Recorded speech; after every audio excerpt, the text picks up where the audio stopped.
자, 우리 3번 문제를 보시면은요. 이제 청산되는 거, 그렇죠? 청산되는 게 나옵니다. 그래서 90일 내에 손실보상 협의를 해야 되는, 청산을 해야 되는 경우를 모두 고른 것은 분양 신청을 하지 아니한 자, 그다음에 분양 대상에서 제외된 자, 권리가 너무 작아. 저 땅 있는데요. 그 땅 2평이잖아. 청산, 그죠? 예. 분양 신청 기간 종료 후 분양 신청 철회한 자, 갑자기 수익성이 떨어질 것처럼 보이네. 철회. 그 다음에 5년 내에 다시 분양 신청, 그렇죠? 5년 안에 걸리는 사람, 청산 대상. 그 얘기죠. 그래서 이제 그거 체크해서 좀 보시면 되고요.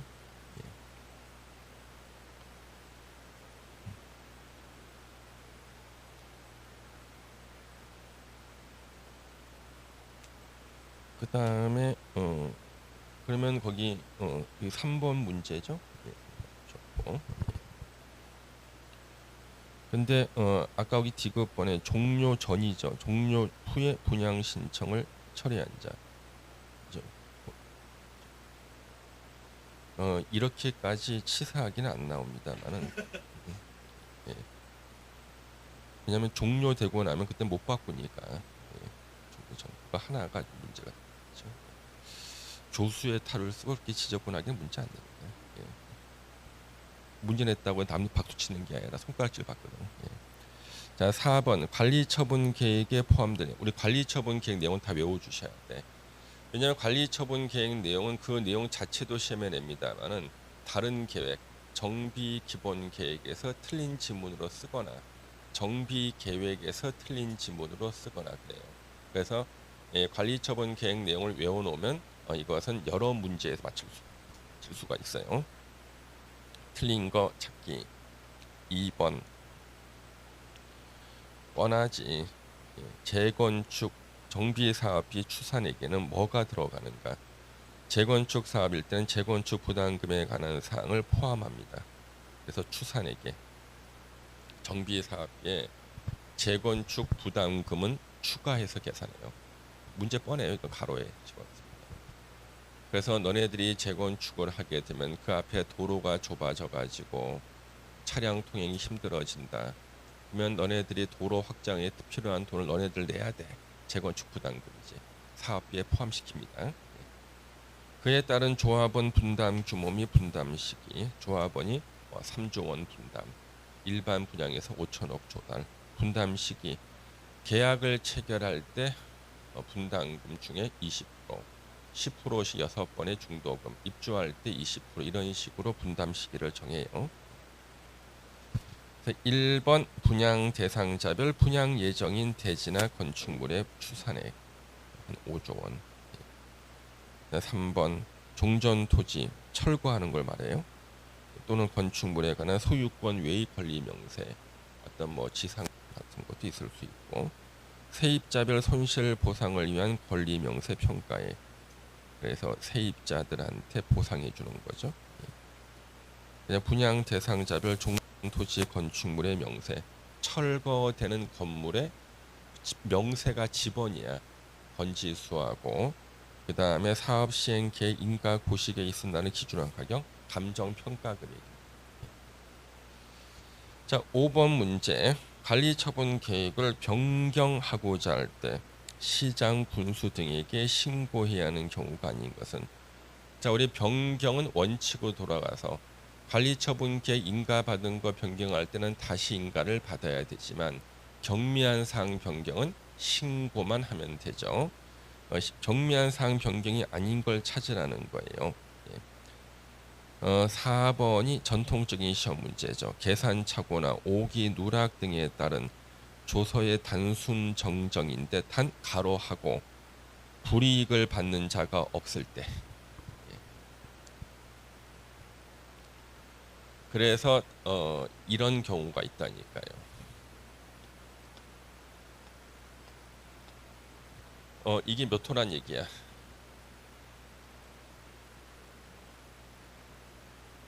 지하 1호란 뜻이거든. 근데 이걸 801로 써놔요. 801로 쓴다고. 예. 왜냐 그러면 조합의 직원들은요 아무것도 모르는 사람이 조합 직원을 해요. 특히 조합장이 지방의회 의원이었을 때, 지방의회 선거할 때 앞에 춤추는 아줌마들 있지. 이렇게 지하철 앞에 춤추는 아줌마들 무보수로 해야 되거든. 돈 주면 안 돼. 그 대신에 자기가 조합장이 되면 이분들은 뭘로 변신하는 거야? 조합 직원들로. 예. 조합 직원. 내가 진짜 컴퓨터를 못 켜. 근데 저 조합은 명의 변경 신청하러 왔는데요. 샀으니까 내가 산 사람은 조합은 명의 변경 신청하러 가야 돼. 그랬더니 아줌마가 뭐 좀 기다리래. 그 직원 올 때까지. 그럼 아줌마는 직원 아니야 그랬더니 직원은 맞는데 이 담당이 아니래. 컴퓨터 못 키는 거야. 춤추던 아줌마들이지. 선거 때 춤추던 아줌마들. 이런 일이 벌어져. 이게 벌어진다니까. 이게 뭐야? 오기. 이거 오기지. 그렇죠? 계산착오, 오기, 누락 등에 따라서 단순 정정인 경우는 잘못 고칠 때 신고하면 되는데 이로 인해서 불이익을 받는 자가 있을 때는요. 인가세로 받아야 됩니다. 나머지는 그대로 다 읽고 이해를 해주시면 되겠습니다. 앞으로 이 문제 두 번 더 풀어볼 거예요. 자, 6번 문제 작성 기준에 관한 설명 중 틀린 것은 여기 3번 투기 과열 지구나 조정 대상 지역이 아닌 과밀 억제 권역 안에 위치하지 아니하는 재개발. 재개발은 과밀 억제 권역하고 안 붙어. 재건축이 붙는 거야. 그래서 재건축의 토지 등 소유자에 대해서는 소유한 주택수만큼 공급할 수 있다. 재개발이 아니죠. 재건축입니다. 그래서 3번 틀렸고 1번은 원칙적인 규정. 균형 있게 분양 신청자에게 배분 등 합리적 이용되도록 한다. 어떤 분은 면적, 이용 상황, 환경 나왔는데 교수님 환지 기준에는 7개가 있었잖아요. 여기는 왜 3개밖에 안 나옵니까? 뭐 환지 기준에는 있는데 여기에는 없는 게 4개가 더 있다는 얘기잖아요. 지목. 아니 재개발 재건축한 지목이 다 뭐야? 다 되지. 전답이 있어 지목에? 없어. 기준 될 수가 없지. 그렇죠? 그다음 또 뭐가 빠져서 수리, 물의 이용. 이 아파트가 전에 이 아파트에 물대기 좋았는데 물대기 좋은 아파트를 무슨 논밭도 아니고 말이야. 그렇죠? 수리. 그렇죠? 그다음에 또 뭐가 없어? 토질. 토지의 비옥도. 이 아파트는 농사가 잘 되는 아파트야. 토질 없죠. 예. 그다음 또 뭐가 없어요?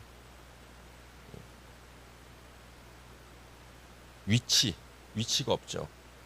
위치가 왜 없겠어요? 자동 고려야 위치는 자동 고려라고요. 101동 101호하고 201호가 위치가 차이가 나나? 층수만 차이 나지 그렇죠? 맞아 있습니다. 가끔 이거 물어보시는 분들이 있어서 내가 설명하는 거죠. 지나치게 파고들어. 그렇죠? 예. 그다음 2번 너무 좁은 토지 또는 건축물을 취득한 자나 청산 대상이지. 정비구역 지정 후 분할된 토지 지분 쪼갠 사람. 집합 건물의 구분 소유권을 취득한 자. 지분 쪼갠 빌라 소유한 사람은 현금으로 청산할 수 있다. 4번은 10 많이 나왔어요. 관리처분 계획 중 분양 설계는 분양 신청 기간이 만료되는 날. 분양 신청 기간 만료가 됐는데 100명이 분양 신청했어. 새 아파트 짓고 난 다음에 쪼개주는 권리를 쪼개줄 때는 100개로 쪼개야 돼. 예. 그 기준으로 수립합니다. 분양 신청 기간이 만료되는 날 기준. 100명 분양 신청했다. 나중에 권리도 100명분만 준비하면 되는 거예요. 가지고 나서 투기 과열지구나 조정 대상 지역이 아닌 과밀 억제 권역에 위치하는 재건축은 3주택까지 공급할 수 있다. 단 투기 과열지구나 조정 대상 지역 때문에 하나만 공급한다. 7번 관리처분 계획에 따른 주택 공급 기준에 관한 설명 중 틀린 거 찾기. 2번 공유 는 따로 공급 주택을 공급할 수. 1주택을 공유한 경우가 1, 토지를 공유한 경우가 작가. 주택이 아니죠? 토지죠. 예, 그래서 2번 틀렸고 1번 원칙적으로 하나만 준다는 거고 3번 두 개를 줄 수 있다. 사업 시행 계획 인가 고시가 있은 날을 기준으로 한 가격의 범위나 또는 전용 면적 범위에 두 개를 공급할 수 있고 이 중 1주택은 60제곱미터 이하 25평짜리 아파트를 준다. 그 얘기는 뭐냐 그러면 이거죠. 도로가 이렇게 있고요. 이쪽에 재개발 구역에 상가 주택이 있어. 아래쪽은 상가, 위에 쪽은 주택인데 사업 시행 계획 인가 고시가 있은 날을 기준으로 한 감정평가 금액이 12억이었다고요. 근데 이 지역에서는요. 40평대 아파트는 한 8억이면 받을 수가 있는데 40평대 아파트 8억짜리를 받고 이 사람은 8억보다 많잖아요. 그러니까 나중에 4억을 청산금으로 받게 된다고요. 그러면 이 갑이라는 사람은 이런 걸 안 좋아해. 아래층 상가에서 월세 받고 위에 주택에서 살고 있는 상가주택 소유자들은 동의를 안 한다고 재개발에. 왜? 월세가 나오고 있는데 지금. 이런 사람들을 설득하기 위해서는요. 너한테 하나 더 줄게 그러는 거예요. 전용면이 60제곱미터니까 25평짜리 아파트 4억짜리 하나 더 줄게. 그러면 여기서 네가 살고 요거는 월세를 놔라. 그러면 똑같지 않냐 이러는 거지. 이 사람은 고민을 해. 저기 할까 말까 하다가 밑에 상가가 너무 낡았어. 현재 세입자가 나가고 나면 새로운 세입자는 절대 안 들어와. 몇 억을 들여서 보수하기 전에는 동의가 다. 그래서 요게 바로 저런 경우예요. 그래서 그걸 이해를 하시면 되겠다. 근데 요거는 3년간은 전매 금지예요. 3년간 60제곱미터 이하 하나든 3년간 전매 금지다.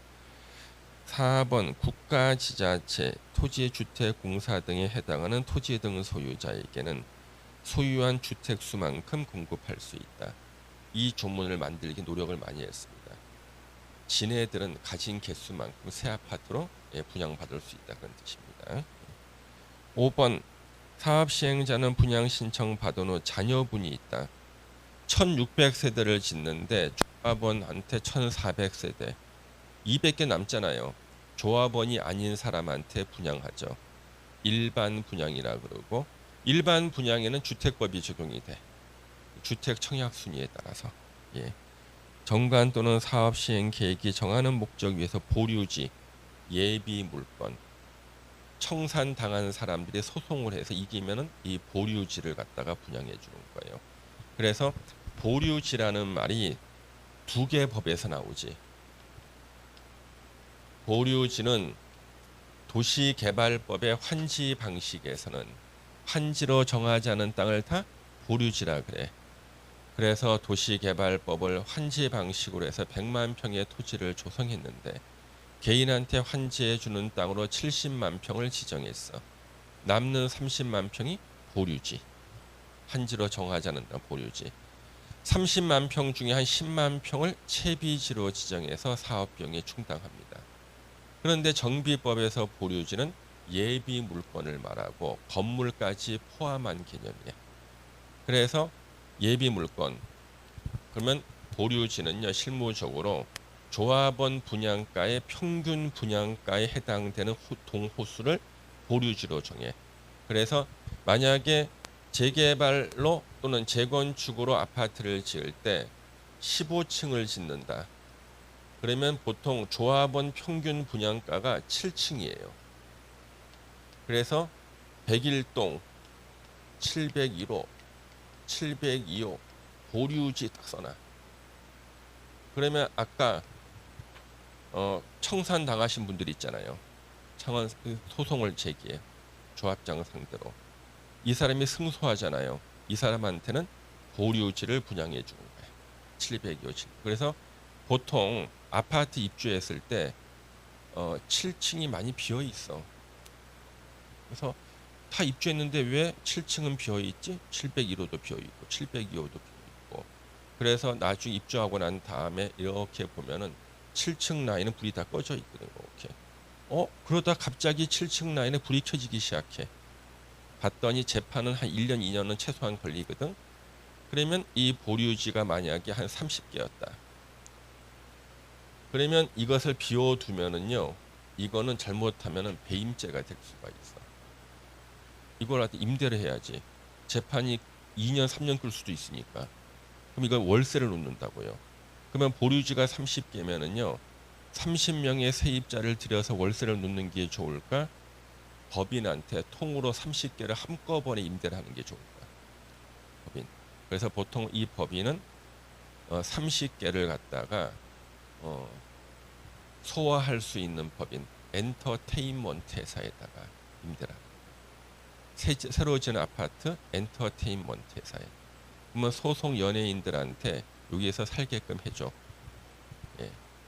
그래가지고 인기가 있으면 보류지 중에서 30평대 넣어줘. 인기가 없었을 때는 20평대 넣어주고 20평대에다 서너 명 걸그룹 지망생들 넣어주는 거야. 예. 그래서 이제 새로 지은 아파트 서울 한강변 주변에 새로 지은 아파트에 보면은요, 갑자기 아파트 1층 상가의 분식집에 화장이 진한 어린 여자애들이 와서 떡볶이 먹고 있거든. 걸그룹 지망 애들이야. 걔는 사는 데 20평대 떼거리에 살고 있어요. 예.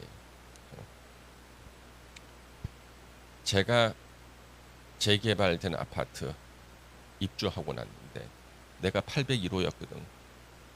아래층이 비어 있는 거예요. 우리 와이프가 물어봤어요. 왜 우리 아래층에 이사를 안 오냐? 내가 뭐라 그랬겠습니까? 모른다 그랬습니까?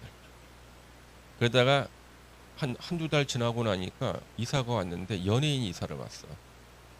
플라이 투 더 스카이. 맞아. 아래층에 얼굴 성형을 해서 잘생기게 바뀐 애가 살고 있다는 거야. 나는 누군지 모른다. 뭐냐, 아는 가수가 누구냐? 난 조용필을 안다. 근데 옆에 동에는 탤런트 누가 산다는 거야. 이종석이 산대. 옆에 동에는. 옆에는 포플러 나무 아래라는 노래를 부른 여자 가수가 살고 있대. 옆에는 남성 듀엣 켄이라는 남성 듀엣에 누가 또 살고가 있고 막 그러는데, 근데 다 보니까 다 7층에 살고 있다는데 왜 그럴까 생각. 뭐라 그랬겠습니까? 잘 모른다 그랬어. 우연의 일치겠지. 내가 어느 세월에 이거 설명하기 위해서 보류지 그렇잖아요. 네. 그렇죠. 그래서 이제 이 보류지가 바로 있죠. 보류지로 정하거나 조합원 외의자의 분양이 뭐야? 일반 분양이죠. 주택 청약 분양. 이해되시죠? 예. 기껏 가르쳤는데 나중에는 보면 스카이 플라이 포플러 나무 아래서나 캔이나 이런 거나 기억하는 이종석. 아침에 그 앞에 이종석이 그 검은색 벤 타려는데 아줌마들이 막 구경하고 있고. 예.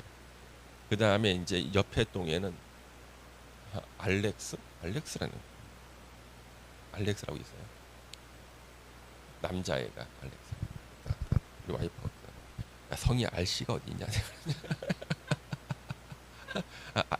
제 이름 뭐야? 그랬더니 알렉스래. 야, 알씨가 세상에 어디 있냐? 저한테 막 뭐라고 비난을 받는 거지. 근데 그걸 알 필요는 뭐가 있고 있죠. 예. 보류지만 알면 되지 내가. 예. 그러다가 이제 얘는 이사를 막 가기 시작하고요. 이제 민간인데 들어서기 시작해. 재판 이기신 분들인데. 보류지에 들어오신 분 특징이 있어요. 조합장하고 다 친해. 조합장께서 이상하게 왜 친한 사람한테는 재판에서 질까? 하여튼 지시더라고. 참고로 알아두시고. 대학에서는 주로 이런 것만 가르쳐. 왜 졌을까? 이런 것만. 대학에 이런 거 안 가르쳐. 대학에서 이런 건 알아서 공부하고 왜 졌을까 해가지고 이런 거. 대학에 주로 그런 거 가르쳐. 학생은 주로 그걸 배우려고 입학을 해. 자, 8번 보시면은요. 최대로 공급받을 수 있는 주택. 이건 예전 기출 문제네요. 옛날 10여 년 전의 기출 문제입니다. 이 주문이 처음 생겼을 때 나왔던 기출 문제예요. 예. 과밀 억제 권역이 위치한 사업지구에 1세대 5주택을 소유한 자. 그러면 과밀 억제 권역이 위치했다. 근데 이거는 재건축 사업이잖아요. 재건축 사업은 몇 개? 3개. 과밀 억제 권역이 위치하지 아니한 사업 1세대 5주택을 소유한 자. 그러면 아니니까 5개 다 소유한 주택 수만큼. 그렇죠? 얘기네 뭐 그냥. 그 다음에 9번 옳은 거 찾기가 나왔습니다. 1번 인가 고시가 있을 때 종전 토지 임차권자 사업 시행자의 동의를 사업 시행자한테 동의 받으면요 토지 사용할 수 있습니다. 우리 관리처분계 인가 고시가 있으면 사용 수익이 정지가 됩니다. 그 철거 들어가니까. 그러면 관리처분계 인가 고시가 있으면 그 철거 들어가니까 사용 수익이 정지가 되는데 사업 시행자한테 허가를 받으면은요 계속 쓸 수가 있어요. 계속. 그래서 다른 건물 다 철거했는데 건물 하나만 남아 있는 거야. 저 건물은 뭔가 봤더니 조합 사무실이야. 지네들이 허가한 거지 그냥. 임차권자라도 또 동의를 받으면 돼요. 허가가 아니라 동의입니다. 동의. 보통 허가 받는다 그랬지만 실제 법은 동의입니다. 그래서 사용할 수가 있고요. 2번 재해 또는 위생상의 위해를 방지하기 위해서 토지 규모를 조정할 특별한 필요가 있을 때는 건축물의 일부와 대지 공유 중 구분할 때 입체한지나 마찬가지입니다. 입체한지나 마찬가지입니다. 그래서 어느 쪽에 토지를 갖고 있거나 건물을 갖고 있거나 그런데 그게 참 무너질 위험이 있어. 재해 위험이 있고 그래요. 그래서 그쪽 부분은 이제 조금 토지를 갖다가 이제 위험하니까 다른 쪽에다가 건물 일부와 대지 공유지분 아파트 한 채를 분양권을 줄 수 있다. 그 다음에 3번 재개발 사업의 경우 분양 대상자의 분양 예정인 대지 2번 대지 추산액은 시장 분등이 선정 계약한 1인 이상의 감정평가법인 등과 조합총회 의결로 선정 계약한 1인 이상의 감정평가법인 등이 평가한 금액을 산술 평균한다. 이 3번 지문이 왜 틀렸냐 그러면요. 그냥 2인 이상이에요. 그냥 2인 이상입니다. 예.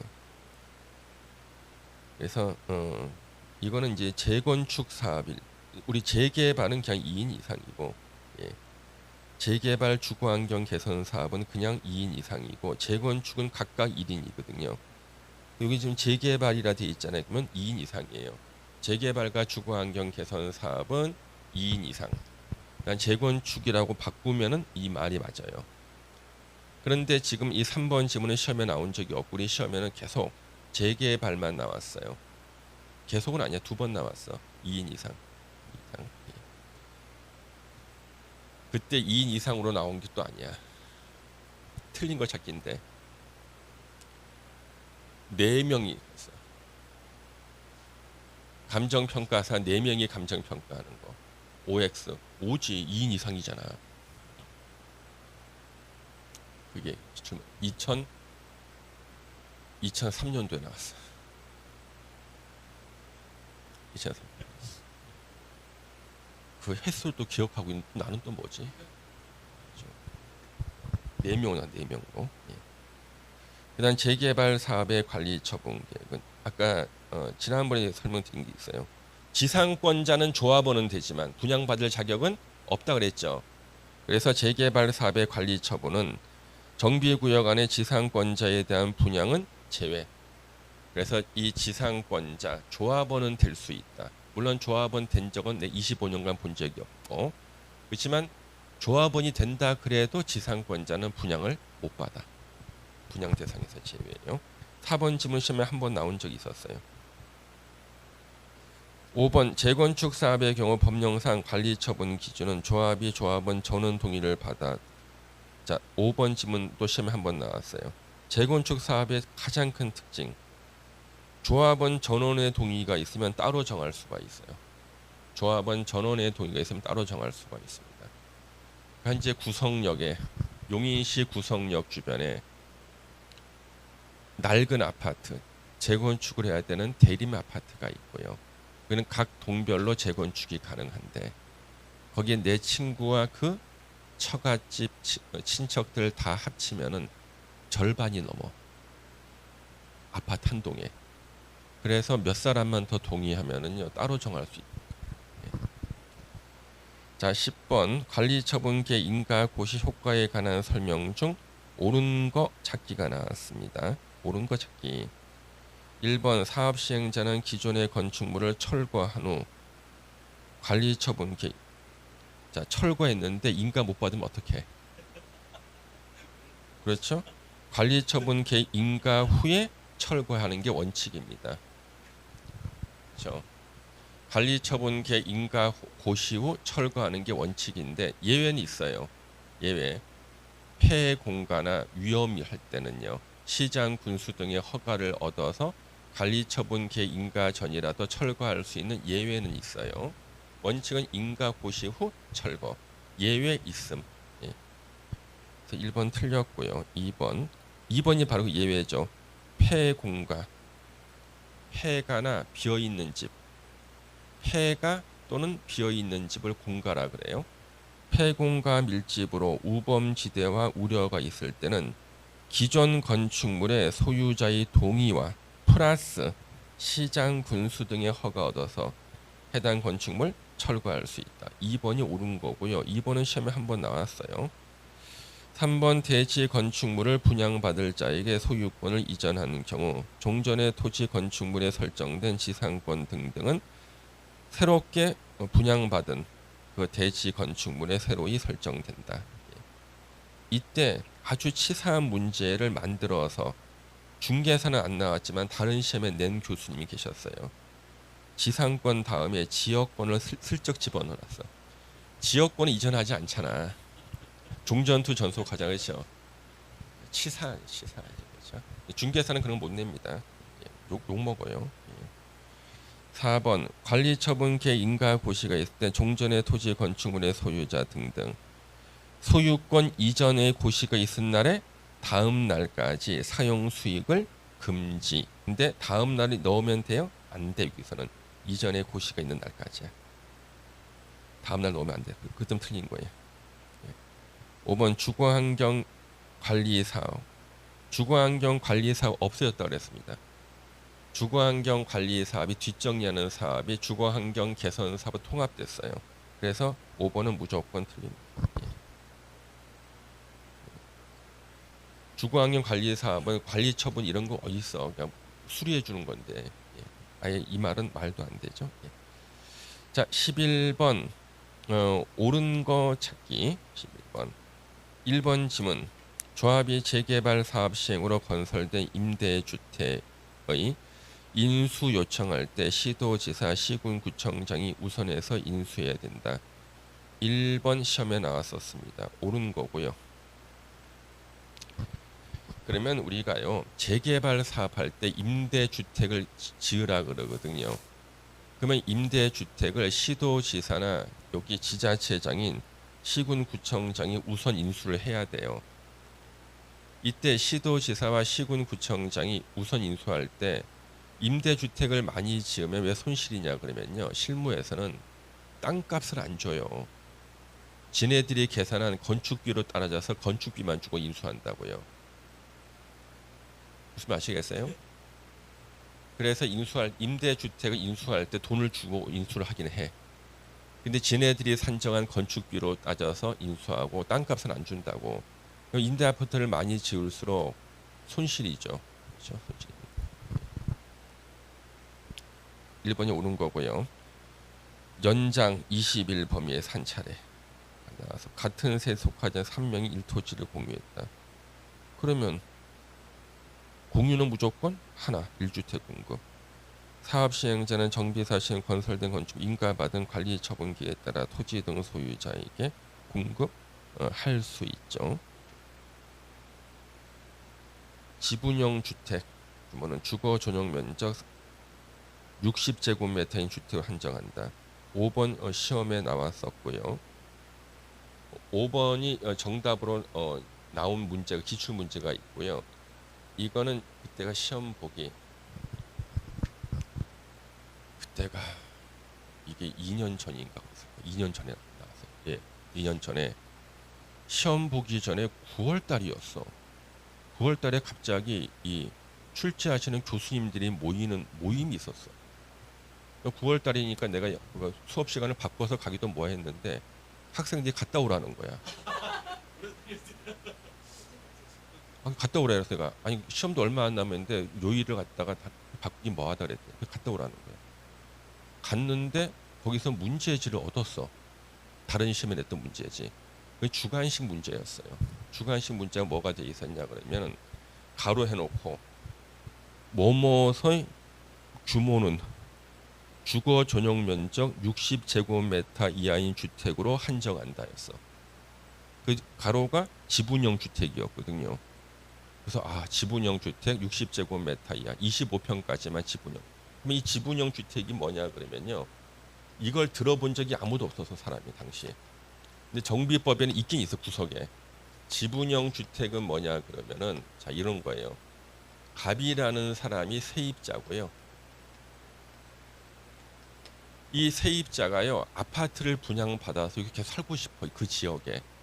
이 사람들은 아파트 분양을 갖다가 해준다 그래도 분담금 낼 돈이 없어. 그러니까 세입자도 분양권 주겠다 할 수 있어 관리처분계획에.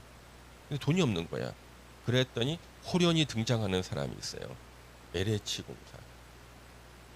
LH공사가 너 얼마 낼 수 있어?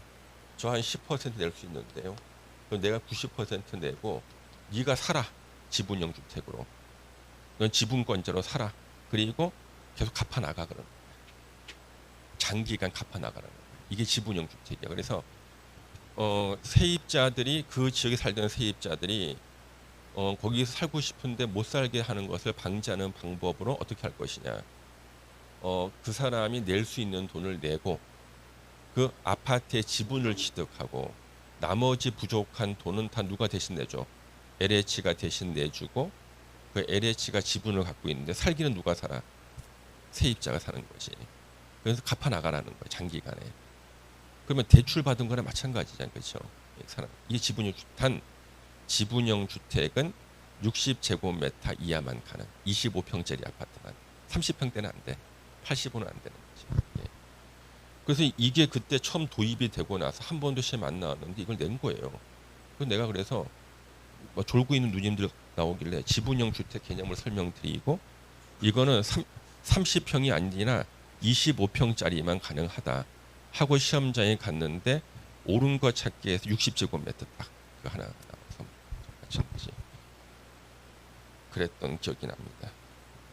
나 가고 싶지 않았는데 강제로 가라 그래서 강제로 가가지고 이거하고 두 문제인가 더 있었어. 세 문제인가 있어서 세 문제인가. 근데 거기는 주관식이었는데 객관식인데 정답을 그거 넣었더라고. 예. 그래서 그때 한 60점도 못 맞던 누님들 한 75점씩 맞고 난 다음에 한마디 하는 거야. 왜 그런 분 있잖아요. 저 60점씩 맞고 있다가 어쩌다가 시험장 가서 75점 맞았잖아. 그랬더니 이렇게 문제를 쉽게 내면은 뭐더라 무슨 평가가 제대로 안 된다나. 공법 문제를 이렇게 쉽게 내면은 공부 많이 한 사람과 적게 하는 사람이 차별화가 안 된다면서 한마디 하시는 거야. 합격자 모임에서 다 비우는 60점도 못 맞더냐라고 해가지고 뭐 변별력이 없다나 시험에 변별력이 없다는 얘기를 하시는 거예요. 예, 내가 얼마나 기가 막히겠어. 맞아. 그 누님 별명이 징징이었거든요. 매일 징징댄다고. 공부 어렵다고 징징댄다고 징징이었는데 조금 잘 보고 난 다음에 이렇게 쉽게 내면은 변별력이 없어. 공부 많이 하는 사람은 적게 하는 사람은 야, 저기 한 달 전하고 이렇게 잘나지 사람. 네. 그래서 이제 5번 지문 보니 그 생각이 납니다. 지분형 주택은 요즘에 뉴스 가끔 나왔어요. 알아두셔야 됩니다. 60 개념하고 60만 아시면 돼요. 자, 12번 소규모 토지 등 소유자에 대한 토지 임대부 분양 주택의 공급에 관한 내용이다. 가로에 들어갈 숫자로 오는 것은 이것도 시험에서 뭐 언급은 거의 되지 않겠지만 그래도 지문에 낼 수 있으니까 보겠습니다. 국토부 장관 등등은 정비구역에서 세입자와 다음 어느 하나에 해당하는 요청이 있는 경우에는 인수한 재개발 임대주택의 일부를 주택법에 따른 토지 임대부 분양주택으로 전환해서 공급해야 된다. 그 말은 우리는 저 아파트 분양받을 능력이 없어요. 단 건물만 우리는 분양받고 토지는 임대료를 낼게요. 이렇게 할 수 있다는 거예요. 예. 주택법에 토지 임대부 분양주택이 나오니까. 그래서 면적은 얼마 미만 토지를 소유한 자로서 건축물을 소유하지 아니한 자. 그러면 서울시를 기준으로 했을 때 재개발 지역에서는요. 토지 면적 90제곱미터 이상이면 아파트 분양권이 나와요. 그러면 90제곱미터 미만은 다 청산 대상이 돼. 그러면 청산 당할 만한 토지를 소유한 자한테, 그렇죠? 건축물도 없는 사람한테 토지 임대부 분양주택을 요거 일부를 전환해서 공급해 주겠다. 그래서 90제곱미터. 90제곱미터. 그다음 바닥 면적이 40제곱미터 미만의 사실상 주거를 위해 사용하는 건축물을 소유한 자로서 토지를 소유하지 아니한 자. 바닥 면적 40제곱미터 미만. 사실상 주거를 위해서 사용하는 건물. 이게 뭐냐 그러면 주택이 아닌데 근생이나 아니면 이런 건물들이 있어요. 거기다가 침대 갖다 놓고 이분이 장사를 하고 있는데 집이 없는 사람이야. 여기서 사실상 주거용으로 자기도 하고 숙식도 하면서 장사하시는 분들이 있어요. 그런데 이건 40제곱미터예요. 자, 그러면은 12번 문제 여러분들이 90제곱미터 의미와 40제곱미터의 의미를 숫자를 그냥 외울 수 있으면 넘어가고 숫자의 의미에 대해서 상세한 설명을 듣고 싶다. 그러면 이것이 만들어진 사유를 내가 좀 설명을 드리고 싶습니다. 선택하세요. 예. 그러면 먼저 우리가 90제곱미터라는 것은 너무나 유명한 숫자입니다. 우리가 재개발 사업할 때 토지 등 소유자, 토지의 소유자, 건축물 소유자, 지상권자가 조합원이 되고 지상권자를 제외한 토지 소유자와 건물 소유자는 아파트 분양을 받게 되는데 토지 면적은 무조건 원칙이 90제곱미터 이상이어야 돼. 서울시에서는요. 근데 만약에 그것이 예외적으로 30제곱미터 이상도 받는 예외는 물론 있어요. 원칙은 90제곱미터 이상이어야 돼. 그럼 90제곱미터가 안 되는 토지는 청산 대상이 돼서 분양권을 못 받아. 그러면 89제곱미터인 사람이 있고, 근데 그 사람이 만약에 토지 면적이 그렇더라도 건물이라도 있으면 분양을 받아. 그러면 토지는 89제곱미터, 그 토지 위에 건물도 있으면 청산 대상이 돼. 그럼 이 사람한테 청산금을 주는 방법이 있고, 청산금이 조합한테는 부담스러울 수가 있어요. 그렇잖아요. 이런 사람이 만약에 5억 줘야 될 사람이 100명이면 500억이라고 부담스러울 수 있거든. 근데 재개발 사업할 때 의무적으로 져야 되는 임대주택이 있는데 이 임대주택에다가 이런 분들을 입주를 시키게 되면은 부담이 줄어드네. 그렇죠? 그래서 청산 당하시는 그분들에 대해 토지 임대부 분양 주택으로 전환해서 공급하면 이 사람들은 그러면은 일단 토지 가격이 빠지니까 건물 가격은 싸지 청산금 정도 가지고도 충분히 건물은 분양받을 수 있고 90. 그 다음에 바닥 면적 40제곱미터 미만의 사실상 주거를 사용하는 건축물. 이거 왜 생겼냐 그러면 때는 지금으로부터 한 15년 전이었습니다. 이때 빌라를 막 짓기 시작합니다. 왜? 빌라도 한 개당 아파트 분양권을 준다 그러니까 빌라를 갖다가요 손바닥만하게 짓는 거예요. 쪼개가지고 진짜 손바닥만하게 지어. 예. 그래가지고 빌라가 한 30제곱미터. 예. 30제곱미터 조그맣죠, 그렇죠? 예. 막 지은 다음에 그 다음에 이제 모퉁이에 있는 빌라는 이렇게 경사진 지붕이라 가지고 머리를 못 들어. 그리고 세로 자고 막 그래야 돼. 예. 그래서 이런 것도 이제 아파트 재개발할 때 아파트 분양권 주고 막 그랬다고요. 서울시가 조례를 개정했어. 빌라 이런 빌라도 40제곱미터 이상은 돼. 40제곱미터 됩니다.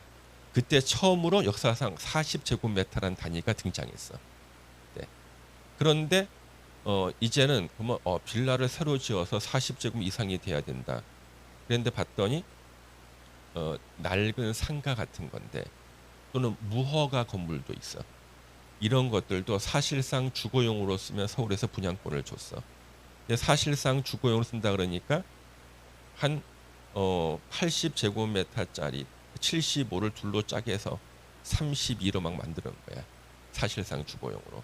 그래서 사실상 주거용도 40제곱미터 됩니다. 이때 40이 처음 등장한 거예요. 그래서 지금 보세요. 바닥 면적 40제곱미터 미만의 사실상 주거를 위해서 사용하는 건물을 소유한 자. 그래서 조그만 가게에 거기서 한쪽에서 누워 자고 일어나서 또 장사하고 하시는 분들이 있거든요. 예, 이럴 때는 분양권을 줄 수 없었던 예전의 면적. 예전에 40제곱 이상 줬거든. 그렇지만 임대주택을 갖다가 건물 분양을 하는, 예, 토지임대부 분양주택으로 전환해 주겠다. 취지가 이거예요. 그러면 이제 그 숫자가 기억이 되네 이제. 그렇죠? 근데 만약에 뭐 우리 집에서 물어봤다 그러면 나는 모른다 그러겠죠, 그렇죠? 그렇죠? 왜 40 그러면? 이거 설명하겠어, 입 아픈데. 자, 13번 공사 완료 조치에 따른 설명으로서 틀린 거 13번. 4번 지문 보시겠습니다. 준공인가는 뭐야? 공사가 무사히 끝난 거지. 그 공사 끝났으면은 조합이 해산되는 게 아니라 조합은 이제 청산 단계로 들어가는 거예요. 사업이 완료가 됐을 때 청산 단계 들어갑니다. 좀 해산된 건 본 게 아닙니다. 4번 틀렸고 10에 나왔어요. 1번 사업 시행자인 지방공사, SH공사 같은 데가 정비사업 공사를 완료했을 때는 준공인가 받아야 되고요. 준공인가 전에 사용 허가를 받을 수도 있어요. 거의 다 이래. 보통 재개발 사업일 때는 임대 아파트까지 완공해야지 준공인가 내주거든요. 근데 공사 진행 속도를 올려서 임대 아파트는 반도 안 지었는데 조합원 분양 아파트만 다 지어. 그럼 보통 준공인가 전에 사용 허가 받아요. 입주한다고. 입주한 사람들 한동안 창문 못 열어요. 왜? 임대 아파트 공사 현장 때문에 먼지가 나거든. 동별 세대별 구역별로 사용 허가할 수 있고, 관리처분 계획 수립했을 때는요, 소유권 이전한 이전의 고시 있은 날에 다음 날에 해제된 것으로 본다. 자, 거기 보시면은요, 지금 정비구역 지정은 이전의 고시인 다음 날에 해제된 것으로 본다. 그거는 맞는 것이고, 그러면 소유권은 언제 취득하는가? 이전의 고시 있은 날에 다음 날 새 아파트의 소유권 취득해요. 소유권 취득하는 날이 이전의 고시 날은 다음 날이. 그 다음에 5번 관리처분 계획에 따라 소유권 이전할 때 분양받을 자는 이전 고시인 날에 다음 날에 소유권 취득. 바로 이거죠. 새 아파트 소유권 취득한. 소유권 이전한다는 이전에 고시 있고 나서 다음 날. 그다음 우리 이전 등기하고 청산금을 좀 보도록 하겠습니다. 대표 예제 청산금에 대한 게 나오는데요. 4번 이거 기출 문제네. 청산금을 징수할 권리. 소유권 이전 고시인 날의 다음 날로부터 5년이야. 치사하지. 학생들이 5년만 기억한다는 것을 간파하시고 시기를 갖다가 틀리긴 했어요. 이전 고시일 다음 날로부터 5년. 그래서 지금 대표용 기출 문제입니다. 가장 많이 나온 게 1번 지문처럼 분할 징수, 분할 교부할 수 있다. 2번 그대로 보시고 청산금 징수 위탁할 수 있고요. 수수료 4%. 그 다음에 5번 이건 뭐예요? 물상 대위죠. 그렇죠? 물상 대위입니다. 물상 대위. 그러면 민법 시간에 물상 대위 배우셨죠? 물건 위에 대신 위치한다. 물상대위라고 한자로 이렇게 했어. 여러분이 아는 물상대위는 뻔해. 건물이 하나 있는데 은행에 저당권이 설정이 돼 있어. 그런데 저당권이 설정돼 있고 대출을 받았던 이 건물에 불이 났어. 파이어가 난 거지. 파이어. 그러면 이제 화재 보험에 들어 있는데 화재 보험금 위에 저당권의 효력이 미친다. 예. 건물이 화재 보험금으로 바뀌었다. 물건 위에 대신 위치했어. 예. 물상대위. 예. 이 여러분이 아는 유일한 물상대위잖아. 이것만 있는 게 아니라 여기 낡은 건물이 있습니다. 꼬맨 자국도 이렇게 있어요. 이 갑이 이 소유권자인데 이 사람이 은행에서 1억의 저당권을 설정했습니다. 그리고 이 사람이 이제 요 토지 건물 대신에 아파트를 분양받게 됐어요. 동호 추첨했는데 여기 분양이 된 거예요. 이 아파트가 10억이야, 조합원 분양가가. 그럼 이 저당권이 일로 당연히 옮겨와요. 그렇죠? 그럼 이 사람은 이제 1억을 못 갚으면은요, 저당권이 실행이 돼서 경매로 나온다고. 이 사람은 이제 조합장한테 가서 나 10억짜리 아파트 그냥 포기하겠습니다. 10억을 돈으로 주세요. 그럼 이게 청산금이에요. 이 사람은 10억을 받아서 이제 인천공항으로 달려가는 거지. 그래서 이 사람한테 청산금을 지급하기 전에 은행에서 압류를 하는 거예요. 압류하면은 요 압류한 청산금에 저당권의 효력이 미쳐 10억에서 1억을 받아갈 수 있어요. 근데 청산금을 지급하기 전에 압류를 해야 돼. 청산금을 지급하면요, 갑의 일반 재산과 섞여요. 전문 용어로는 혼화라 그래. 혼화의 대표적인 예가 소맥입니다. 혼화. 50세주도 혼화입니다. 민법의 혼화지, 그렇죠? 예. 분리할 수가 없어요. 예. 그래서 민법을 좀 공부하고 난 다음에 물상대위를 가르치는 게 정석입니다. 예. 이해되시죠? 핵심은 뭐냐 그러면 지급하기 전에 동그라미 쳐놓으세요. 지급한 후라고 나옵니다. 자, 1번 청산금에 대한 설명으로 틀린 거 찾기. 2번 지문 등기가 있어놓은 청산금을 분양받은 자로부터 징수하거나 분양받은 자에게 지급해야 된다. 자, 청산금에 대해서는요, 예, 소유권 이전 고시가 있은 후죠. 예, 등기가 아니라, 그죠? 소유권 이전의 고시가 있은 후에 청산금. 왜? 이전의 고시 있고 난 다음에 이제 청산하는 것이지, 그죠? 예, 등기한 다음이 아닙니다. 예. 그래서 1번 그대로 보시고 3번도 마찬가지죠, 그렇죠? 예, 4번, 예, 5번. 중요한 것은 5번 지문이 중요하다 그랬죠? 예, 뒤로 넘겨 주시고요. 예. 청산금에 대해서 옳은 거 찾기가 나오는데 여러분들이 한번 풀어보세요. 예, 계속 중복됩니다. 예. 역시 3번 문제를 보시면은요, 1번 지문을 체크해 주세요. 1번 지문. 소유 이전 고시에 있을 때는 지체 없이, 예, 촉탁이나 신청하는 거고 14일 내는 도시개발법에 나오는 거죠. 그거 하나 체크해 주시면 되고요. 예. 나머지는 그냥 여러분들이 읽고 풀어주시면 되겠습니다. 중복입니다. 그럼 이제 잠시만 쉬었다가 이제 건축법 문제를 풀겠습니다. 건축법은 뭐 거의 똑같은 문제가 계속 중복되는데 하여튼 건축법 쉬었다 풀겠습니다. 예.